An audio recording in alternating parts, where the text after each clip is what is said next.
Primeira carta de Pedro, capítulo 2, versículo de número 9, a palavra de Deus diz: vocês, porém, são geração eleita, sacerdócio real, nação santa, povo de propriedade exclusiva de Deus, a fim de proclamar as virtudes daquele que os chamou das trevas para a luz, para a sua maravilhosa luz. Amém?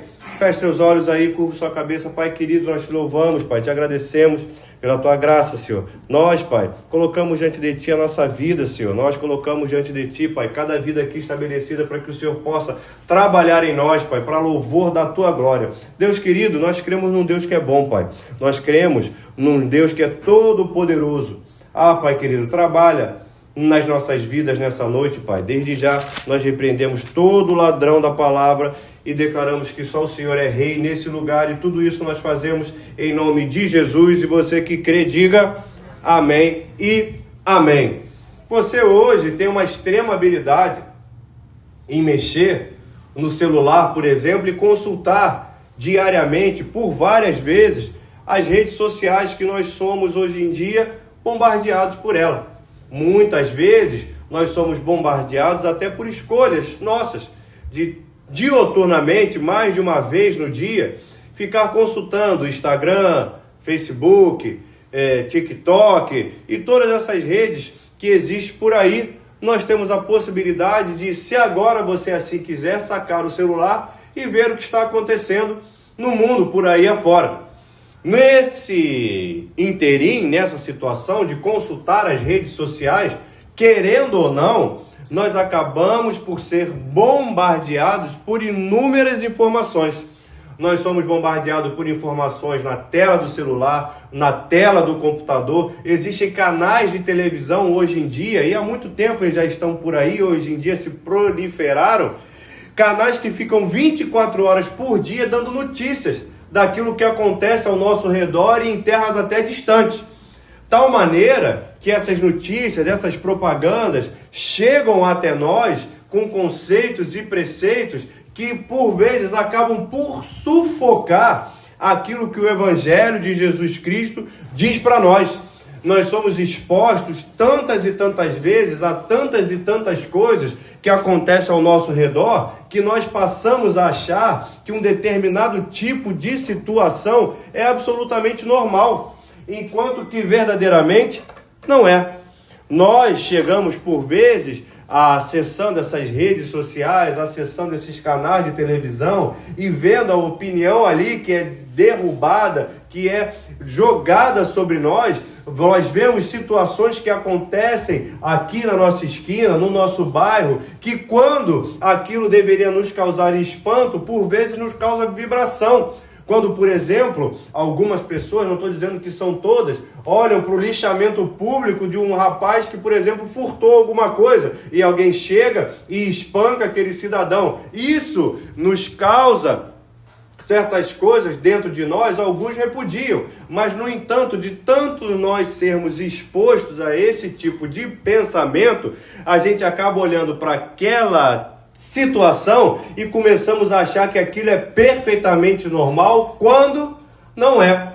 Por exemplo, usando uma situação do nosso dia a dia, nós estamos chegando agora no momento crucial da democracia, que é ir até a urna e depositar é do meu tempo, ir lá e digitar o nosso voto.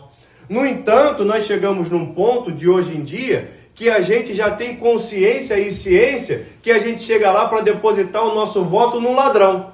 Quando a gente escolhe um ladrão, vota nele com o seguinte conceito: fulano de tal rouba, mas você ficou com vergonha de falar, mas você puxou o ar para falar, porque o fulano de tal ele rouba, mas faz. Ou o Beltrano, ele rouba menos que os outros, mas está fazendo.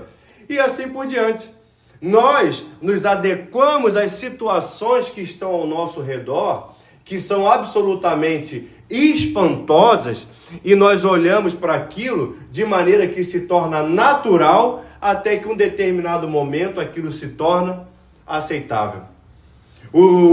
As situações do nosso dia a dia, quando nós, por exemplo, precisamos da rede pública de saúde, nós entramos nesses hospitais que existem por aí, e a gente precisa de um raio-x, alguém fala, o raio-x está quebrado. Aí você fala, isso é assim mesmo. A gente se acostuma, querido, com o despreparo. A gente se acostuma com o roubo. A gente se acostuma à violência que acaba entrando nas nossas casas. A gente acaba se adequando, a gente acaba se acostumando ao fato de nós termos pessoas no nosso perímetro urbano da nossa cidade portando fuzis e entrando por vielas por aí afora, e a gente começa a achar que esse tipo de situação, que há tempos atrás era verdadeiro espanto, hoje a gente fala, isso é assim mesmo, isso é normal. A gente olha certas coisas que acontecem, certa notícia, homem rico, para não deixar herança para ninguém, se casa com seu cachorro, e a gente olha para aquilo e acha normal. Olhamos para guerras, olhamos para bombardeios, olhamos para nações brigando com nações, comunidades brigando com comunidades, repartições brigando com repartições, guerras que são colocadas aí em prática, e a gente acha que o meio natural para resolver as coisas é através dessas guerras. E isso, queridos, ocorre por quê? Porque aquilo que não pode é repetido tantas vezes diante da nossa face, que aquilo que não poderia começa a poder, até que em um determinado momento aquilo se torna normal nas nossas vidas. Aquilo se torna natural. Se você parar para ver, no Rio de Janeiro, nos dias de hoje, antigamente avançar o sinal vermelho era um verdadeiro escândalo. Hoje em dia, querido, dependendo da hora e da área do Rio de Janeiro onde você está, ninguém mais para. Eu duvido que ali na São Francisco Xavier, perto do viaduto da Mangueira, que você vai parar ali 6, 7 horas da noite e não tem mais ninguém parando, queridos. E essas coisas, do lúdico até o mais pesado, vai se tornando normal. Coisas que eram inconcebíveis ou praticadas dentro da ilicitude, começam a ganhar asas e deixam de ser escandalosas. E eu posso dar aqui inúmeros exemplos. Você que mora aqui no Catete há muitos anos, eu ainda me espanto, por exemplo, quando eu ando pela rua, em plena rua do Catete, e vejo pessoas consumindo drogas ao céu aberto. Você hoje em dia anda pela rua do Catete, você vê pessoas fumando crack, você vê pessoas fumando maconha, você vê pessoas usando cocaína, falando português aqui bem aberto. Antigamente isso era feito de maneira velada, ou pelas madrugadas. Hoje em dia, meio-dia, 11 horas da manhã, você passa pela rua do Catete e tem pessoas usando qualquer tipo de droga à luz do dia. Ah, queridos, isso, nos dias de hoje, eu ainda fico espantado. Mas quando eu olho ao meu derredor, eu vejo que as pessoas já não ligam mais para aquela atitude que está sendo tomada ali. Aquilo já virou normal. Porque a exposição foi tão forte àquilo que a normalidade tomou conta. Eu fico olhando para isso tudo.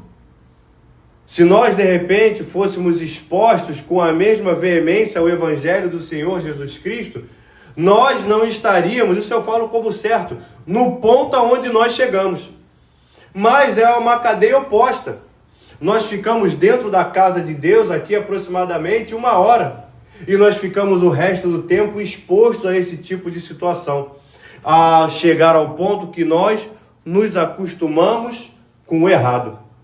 Existem também situações que batem a nossa porta, ou que melhor entram pela nossa janela e tomam posse da nossa vida, quando aquilo na verdade não é nosso.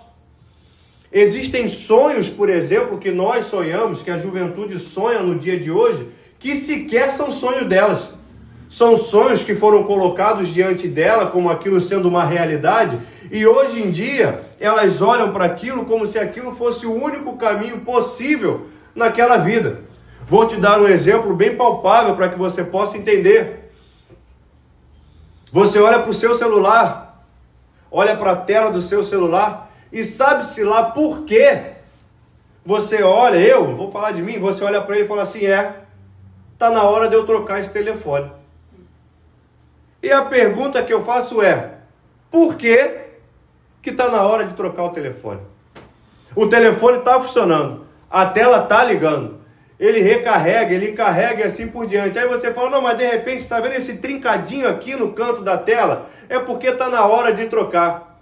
A gente fica se alimentando dessas ilusões, daquilo que é exposto na nossa face toda hora. E isso, querido, querendo ou não, acaba invadindo a nossa realidade. E a gente fala, eu preciso de um celular novo. A gente abre o guarda-roupa, olha para aquela quantidade de roupa que nós temos e fala, não tenho roupa nenhuma para vestir.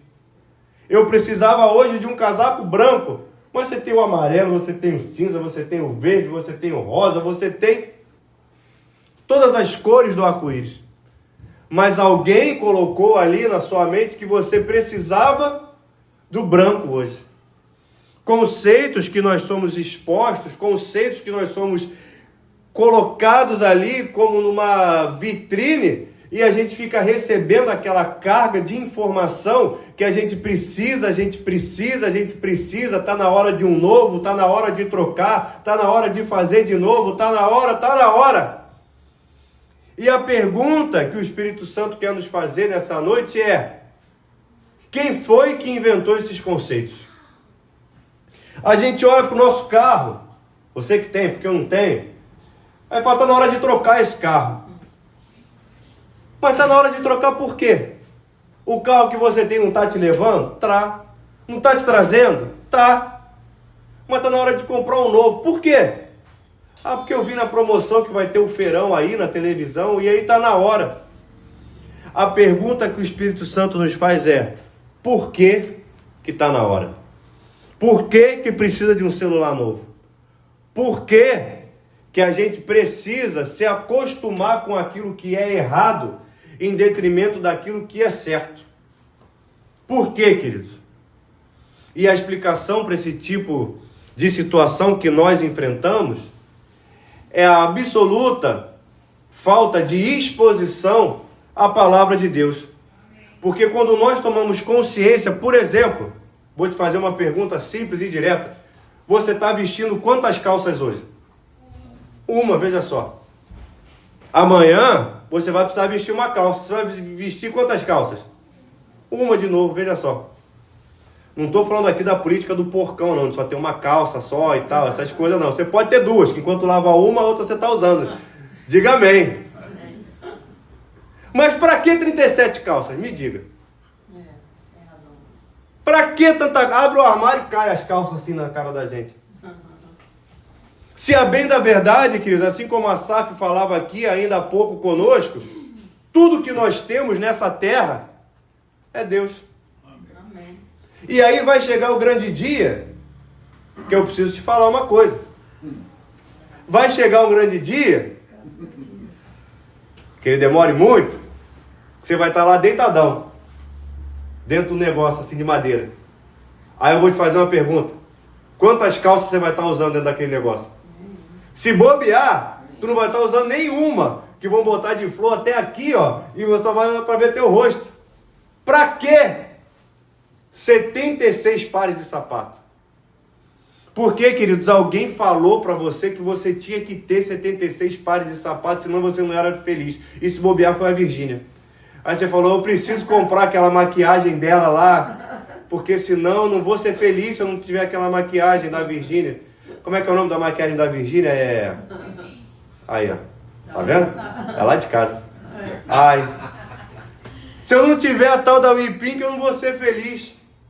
Se eu não tiver a calça tal, eu não vou ser feliz. Se eu não tiver o carro tal, eu não vou ter felicidade na minha vida. Se eu não comprar aquele vestido novo que eu vi, mas você já tem 12 vestidos, dá para usar um em janeiro, um em fevereiro, mas eu vou ter que usar o mesmo vestido o mês todo? Não sei, mas já tem 12. Para que 18? Porque, queridos, alguém falou para mim, alguém falou para você, nós fomos expostos a isso, que a nossa felicidade está atrelada em ter. Que a nossa felicidade está atrelada em chegar em algum determinado lugar com um carrão novo. Chegar em determinado lugar, hoje em dia o homem não tem nem mais direito de ficar careca. Dá licença de eu falar da minha síndrome. Hoje Hoje em dia é um tal de implante de cabelo que você abre lá o Instagram, implante, você fala, meu Deus do céu, quem falou? Quem foi que disse que eu não posso? Quem foi que disse? Da onde vieram esses conceitos? Da onde vieram essas situações? Da onde vieram essas ideias que eu, para ser bem recebido num determinado lugar, eu tenho que chegar com um carrão? Queridos, entenda bem que nós somos aquilo que a Bíblia diz que nós somos. Nós havemos de ter aquilo que a Bíblia diz que nós precisamos ter. Nós precisamos, principalmente antes de ter, nós precisamos ser. Nós precisamos ser servos de Deus, homens e mulheres de Deus. Diga amém aí no seu lugar. Porque de nada adianta, queridos, de repente nós ostentarmos ali uma quantidade suntuosa de relógios. Eu sou uma pessoa que eu gosto de relógio. Eu gosto. Se um dia na minha vida eu tiver a condição de comprar um desses relógios de bacana, graças a Deus por conta disso. Mas se eu não tiver, eu vejo a hora no Cássio ali, ó, boto a bateria, ele faz pipi e tudo quando eu aperto, que o Rolex não faz. Rolex não faz pipi, o Cássio faz, ainda tem alarme. E se bobear, mostra a hora em outros países. Rolex não faz isso. Se amanhã eu tiver a oportunidade de comprar um, graças a Deus por isso. Mas e se eu não tiver? Amém. Não vai fazer diferença na minha vida. Só que existem pessoas que não é o seu caso, que elas estão aprisionadas nessa realidade e elas acham e concluem que o fato da felicidade delas estão atreladas em elas terem alguma coisa que ela possa expor para o próximo. Enquanto, queridos, deixa eu te falar uma coisa, isso é mentira. A pessoa, ela de repente, ela vai perseguir aquele sonho, ela vai correr atrás daquele vento. E quando ela alcançar aquilo, ela vai ver que a realidade da felicidade dela não está atrelada àquilo. Ela pode comprar, de repente, agora no fim do ano, o iPhone novo que vai sair, fazer ali uma prestação de 1 ano para ficar pagando aquele troço. A felicidade não está atrelada àquilo, querido. Ela pode, de repente, ou ele, fazer ali uma dívida e comprar o carro elétrico dos sonhos, o mais potente, o mais bacana que saiu. A felicidade dele também não está atrelada àquilo.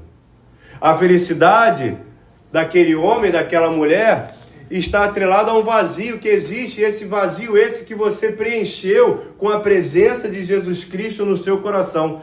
Porque hoje você tem consciência que você é uma geração eleita do Senhor Jesus Cristo, que você é propriedade exclusiva de Deus. E isso te traz uma paz que excede todo entendimento, querido. E Deus, quando te deu essa oportunidade de ser uma nação santa, ter um sacerdócio real, de ser propriedade exclusiva de Deus, Ele fez isso na sua vida para um propósito, para um porquê. Existe um alvo a ser atingido, que Pedro fala aqui. Vocês são propriedade exclusiva de Deus. Diga amém. Amém. A fim de quê? A fim de proclamar as virtudes daquele que os chamou das trevas para a sua maravilhosa luz.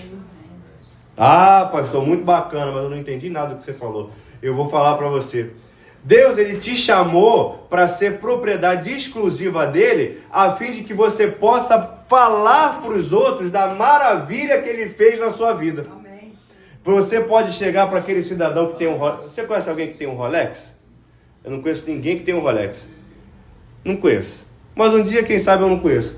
Aí eu vou olhar para aquele cidadão e falar, olha aí, rapaz, você tem um Rolex? Eu tenho. Mas você não tem a Cristo que pode mudar a sua vida. É demonstrar para aquele homem que baseia a fé dele naquilo que ele tem, para que ele possa entender que não importa aquilo que ele tenha, importa aquilo que ele é. Isso, queridos, me causou um despertamento no outro dia que eu estava vendo. Eu estava vendo, não lembro o que, alguma coisa na televisão, de um rapaz falando, ele era corretor de imóvel. Só que ele não era corretor de imóvel, não, ele não vendia casa no catete, não. E você que tem casa no catete, dá glória a Deus aí, que tá muito bom, aleluia. Ele vendia aquelas casas grandes lá, de sei lá da onde, um lugar que eu nem conheço. os lugares que eu nunca entrei, não sei nem se eu vou em Alphaville, um lugar lá do Arco da Velha, mansão que posa helicóptero, um negócio assim que, meu Deus do céu. Aí ele estava explicando, não, porque eu lido com pessoas da alta sociedade. Falei, legal, e eu estou vendo em casa, interagindo com a TV. Falei, legal, bacana. E aí eu falo com um fulano de tal, eu falo com o Beltrano das contas, eu falo com não sei o que é o doutor, não sei o que lá. E aí se eu quando chegar lá, se eu não chegar com um Rolex no meu braço, ele não me leva a sério, ele não me ouve. Eu falei, é mesmo? Isso aí em casa, eu estou falando com a TV, tá? Não estou falando com ele não. Eu falei, é mesmo? O cara não te ouve se você não tiver um Rolex, que bacana. Se eu chegar lá e não tiver uma Land Rover, ele não me ouve, ele nem me atende. Olha que bacana. Se eu chegar lá e não tiver com um sapatinho da Gucci, eu não consigo vender minha casa. Falei, bacana, muito bacana. Aí depois chega em casa, tá sozinho, miserável, uísque, droga, cheio de coisa, cheio de sapato da moda, de carro bacana. E por dentro, um vazio extenso. Como diria minha avó, por fora bela viola, por dentro, pão bolorento. Porque, queridos, chegamos numa década, chegamos num tempo que o importante é ter e não ser. Veja bem, naturalmente aqui que eu não estou falando nada contra você que tem uma casa em Alphaville, que Deus te abençoe e te dê prosperidade para você continuar indo para frente. Mas a partir do momento que o cidadão não me ouve porque eu não tenho um relógio X ou Y, é porque existe algum conceito errado aí. Existe alguma situação, existe algum viés, existe algum ambiente que valores foram perdidos. E, queridos, é preciso que o resgate dessas situações sejam feitos novamente para nossas vidas. Porque enquanto nós estivermos dentro de uma sociedade em que o importante é você ter e não você ser, nós vamos continuar vivendo naquilo que é errado e nos acostumando com a prática daquilo que é errado. E aí, queridos, a única maneira que nós temos de mudar essa situação, de mudar essa sociedade, não é através de lei, não é através de repressão, é através de Jesus Cristo, queridos. É demonstrando para essas pessoas aquilo que Pedro falou para nós fazermos. Proclamarmos a virtude daquele que me chamou para a luz. É necessário que essas pessoas elas sejam apresentadas a Jesus Cristo.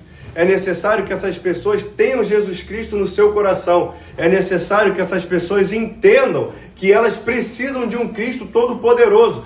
Graças a Deus, por conta daqueles que conseguem adquirir bens e bens valiosos. Mas nada disso vale se a pessoa não tiver Cristo.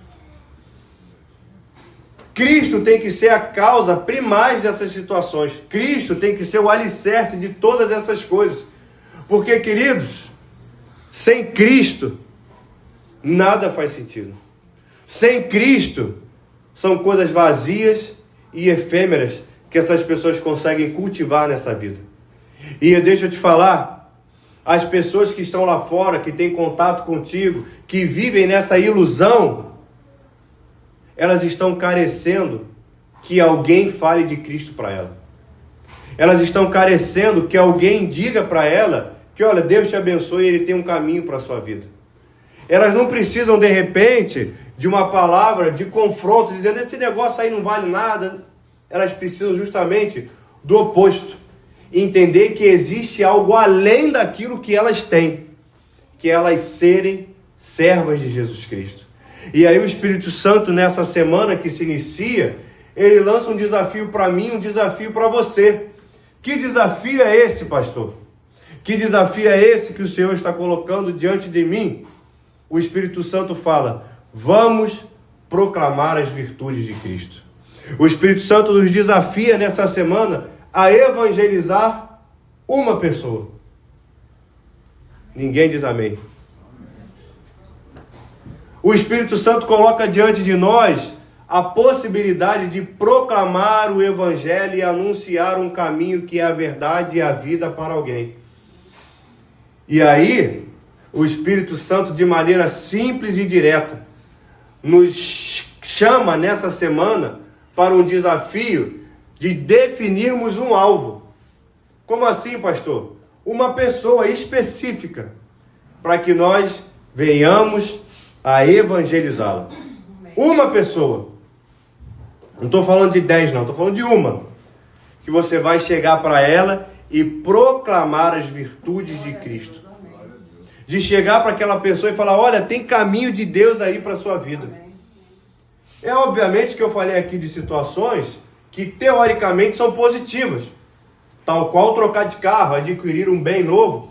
Mas existem pessoas que pegam essa frustração e elas jogam para outras áreas que são até mesmo destrutivas, como drogas, álcool e assim por diante. Essas pessoas também, elas estão baseando conceitos da vida dela, que são conceitos que venderam para ela como uma realidade de felicidade, mas que são deturpações daquilo que verdadeiramente é a felicidade. A pessoa acha que se ela beber, ela vai ser feliz. A pessoa acha que ela tendo contato com uma droga, a felicidade vai ter um encontro com ela. Mentiras, queridos. Invenções que foram vendidas, invenções que foram colocadas diante da nossa face, que nós fomos adquirindo e fomos colocando em prática. E aí, o Espírito Santo nos pergunta, quem é que você vai evangelizar essa semana? Quem é que você vai apresentar Cristo para essa pessoa? E aí eu quero te convidar a fechar seus olhos, curvar a sua cabeça, para que nós possamos orar especificamente. Na verdade, eu vou te ajudar em oração, porque você aí, com seu coração, na ministração do Espírito Santo, você tomou consciência de alguém. Eu tenho como certo que um nome veio no seu coração de maneira simples e direta. E, queridos, de repente você sabe melhor do que eu que evangelizar essa pessoa vai ser dose para leão. Mas, Pai querido, Deus amado, teu servo, tua serva está aqui nessa noite. E ele e ela entendeu o seu recado. E, Deus querido, eu tenho como certo, Pai, que o nome já está ali borbulhando no coração da minha irmã, Pai. O nome já está ali diante da minha família que aqui está, Pai. E que nós colocamos como oração nessa noite diante de Ti, Pai. Para primeiramente o Senhor fortalecer o meu irmão, fortalecer a minha irmã, para que ele e ela possam falar de Jesus Cristo para essa alma que anseia, Pai. Para essa alma que precisa de libertação, Pai. Para essa alma que precisa de um toque da sua parte. Deus querido, fortalece o meu irmão, Pai. Porque falar de Jesus Cristo para essa alma já é um grande desafio, Pai. Mas eu creio que o Senhor vai fortalecê-lo. Eu creio que o Senhor vai fortalecê-lo. Que o Senhor vai dar intrepidez, que o Senhor vai dar sabedoria, Pai. E que ele na segunda-feira vai falar de Jesus Cristo, na terça vai falar, na quarta, Senhor Deus Todo-Poderoso, vai ser aquele martelo, Pai, que bate na pedra de maneira incessante até conseguir romper, Pai. Fortalece meu irmão e fortalece a minha irmã. Nós também, Pai, queremos colocar diante de Ti esse nome que meu irmão tem no coração agora, Pai. Para que o Senhor desde já vá visitando, Pai. Vá, Senhor, indo lá naquela terra, Pai. Naquela terra que é dura, Pai. Naquela terra que é pedreira. Ah, Senhor Todo-Poderoso. Vai, Senhor, rompendo em fé naquele coração, Pai. Vai, Pai, trabalhando, Pai. Vai, Senhor, Senhor, vai mexendo naquela terra, Pai. Vai arando aquela terra, Pai. Para que quando a semente seja lançada, aquele coração receba da Tua palavra. Porque, Deus querido, é pela unção do Teu Espírito Santo, Pai. Não é por força, não é por violência, Pai. Mas é na unção do Espírito Santo, Pai. Então, Deus já vai visitando aquele coração, Pai. Já vai trabalhando naquela alma, Pai. E, Deus querido, que quando a Tua palavra for lançada, Pai, que vá, Senhor, encontrando o caminho certo, que só o Senhor sabe qual é e que só o Senhor pode fazer com que aquela semente venha tomar o caminho certo. Pai querido, nós estamos nessa noite na Tua presença, tomando consciência e fazendo um compromisso, Pai, de evangelizar alguém, Pai, de falar do amor de Cristo, de resgatar alguém e tirar aquela pessoa, Pai, de um lugar que num passado nós estivemos, Pai, e que pela Tua graça, pela Tua misericórdia nós fomos resgatados. Pai querido, nós cremos num Deus que é bom, Pai, que sabe de todas as coisas e a Ti nós entregamos, Pai, essa situação, nós entregamos a nossa alma, Pai, nós entregamos, Pai, nosso espírito, e nós nos entregamos por inteiro para que nós sejamos instrumentos nas Tuas mãos para propagar as boas novas do Evangelho. Oportunidade nós temos, Pai. Então, Deus querido, nos dá intrepidez, Pai. E Deus Todo-Poderoso nos cobre com Teu sangue, Pai, para que nós possamos fazer da Tua obra. Nos dá vitória, Pai, para que nós possamos fazer da Tua obra. Nos livra de todo mal, para que nós possamos fazer da Tua obra. Nos dá saúde, para que nós possamos fazer da Tua obra, Pai. E Deus querido, agora, Senhor, que nós vamos retornar para casa, continua nos fortalecendo, continua nos guardando, Pai, e continua a trabalhar nas nossas vidas. Pai querido, guarda o Teu povo de todo mal, Senhor, e que o amor de Deus, que a graça do Pai e as doces consolações do Espírito Santo estejam sobre a sua vida hoje, para sempre. E o povo mais feliz da terra diga amém e amém. Dê uma salva de palmas ao Senhor, um abraço no seu irmão e que Deus te abençoe rica e abundantemente nessa missão que Deus te deu, em nome de Jesus.